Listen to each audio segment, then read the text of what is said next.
والله يدعو إلى دار السلام ويهدي من يشاء إلى صراط مستقيم. Brother Sayyid from the United Arab Emirates, he said, I went with a certain group called Jama'at Tableeghi. I went to spend several days out with them in different mosques, calling to Allah. Spent 10 days once and 3 days another time.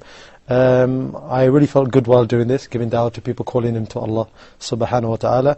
He said, recently I've been told by a friend of mine that this is not from the Sunnah, this is not from what the Salaf as-Salih did, this is not from something the Prophet ﷺ did. What do I do? I'm confused. How do I go about to carrying on my tasks? First of all, brothers and sisters, this ummah, the ummah of Prophet Muhammad sallallahu alaihi wasallam, is a praiseworthy ummah, and it was praised in the Quran. Why? Allah subhanahu wa ta'ala explained the reason. He said, you are indeed the best ummah sent to mankind. كنتم خير أمة أخرجت للناس. Why? He began by saying, تأمرون بالمعروف وتنهون عن المنكر وتؤمنون بالله. To emphasize on the importance of giving da'wah. You enjoin what's right and you forbid what's evil. What's da'wah? Da'wah is all about enjoining what's right and forbidding what's evil. Al-amru bil-ma'ruf wa nahy al-munkar. And by the way, a da'wah is an issue which is mandatory on every single Muslim, male or a female. There is no distinction between the scholar and an ordinary person. Everybody must give da'wah, everyone according to their capacity and according to their limit of knowledge and how much they have access to give da'wah. But the Nabi sallallahu alaihi wasallam said in 2 ahadith, which these 2 ahadith do not exempt anyone from giving da'wah.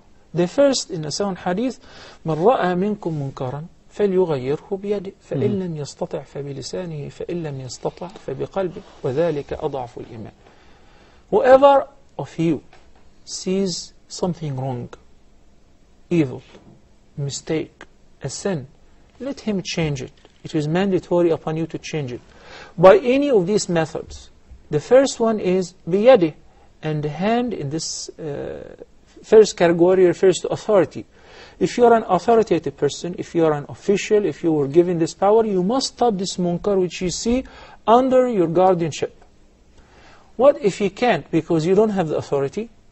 Then bilisanih, enjoining what's right and forbidding what's evil by giving the advice, the sincere advice. Nabi sallallahu alaihi wasallam says in the hadith of Tamim ibn Ams al-Dari, ad-din al-nasiha. Deen is all about paying the sincere advice.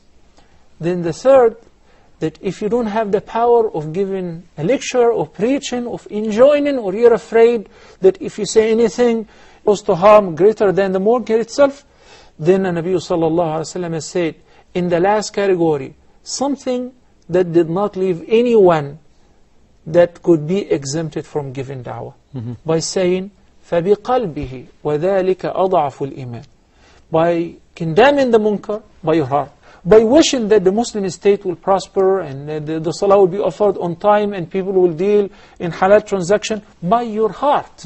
If you can neither change it or give da'wah by the hand or by the authority or via speaking about it, then at least by your heart.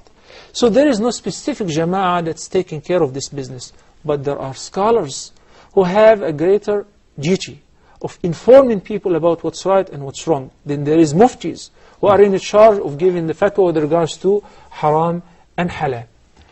So the issue of going out to give da'wah is the job of every Muslim, not just specific people.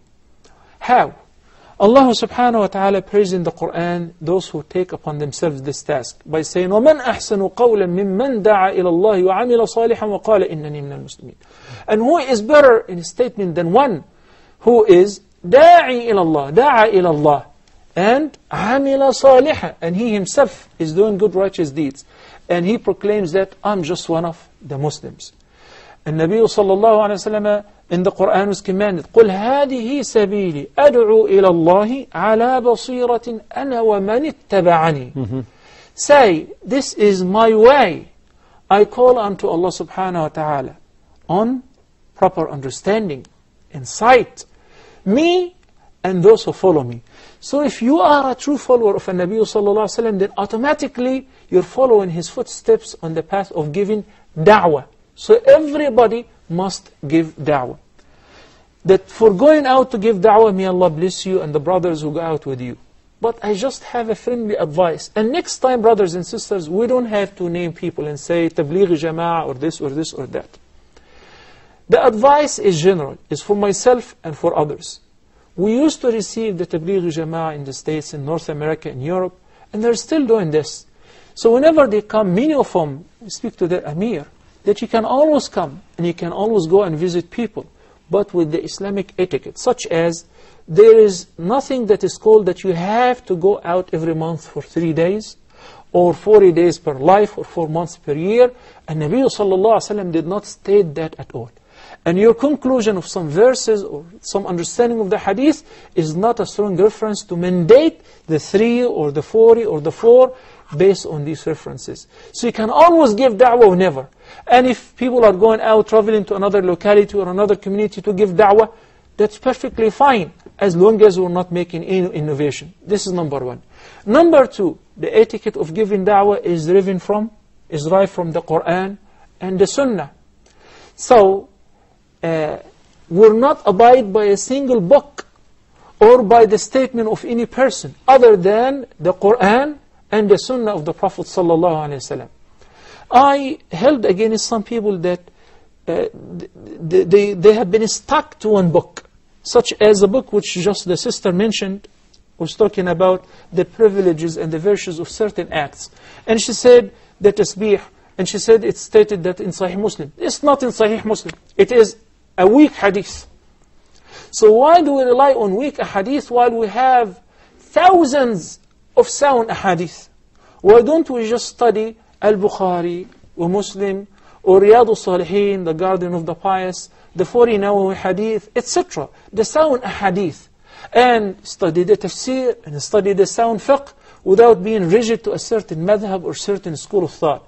So if we expand a little bit to cover and include other opinions and rely on our references on the sound ahadith, and we only allow the scholars to speak, it is perfectly fine to have supporters. People who go out, convince people you should stop smoking, and convince another person who does not pray. Share with him your experience, that how did you come to Iman, how did you start practicing Salah, and the importance of leaving your business whenever it is Friday prayer. It is perfectly fine. But who should speak and give the lecture? A knowledgeable person. And you should be a role model yourself.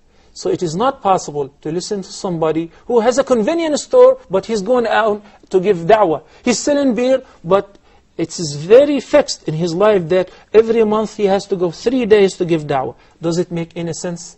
That Allah subhanahu wa ta'ala says, وَمَنْ أَحْسَنُ قَوْلًا مِمَّنْ دَعَ إِلَى اللَّهِ وَعَامِلَ صَالِحًا. That you have to practice what you preach, or otherwise you'll be condemned by Allah subhanahu wa ta'ala when He says, يَا أَيُّهَا الَّذِينَ آمَنُوا لِمَا تَقُولُونَ مَا لَا تَفْعَلُونَ كَبُرَ مَقَتًا عِنْدَ اللَّهِ أَن تَقُولُوا مَا لَا تَفْعَلُونَ. It could be a wonderful opportunity, as many of our brothers, mashallah, now they started doing that.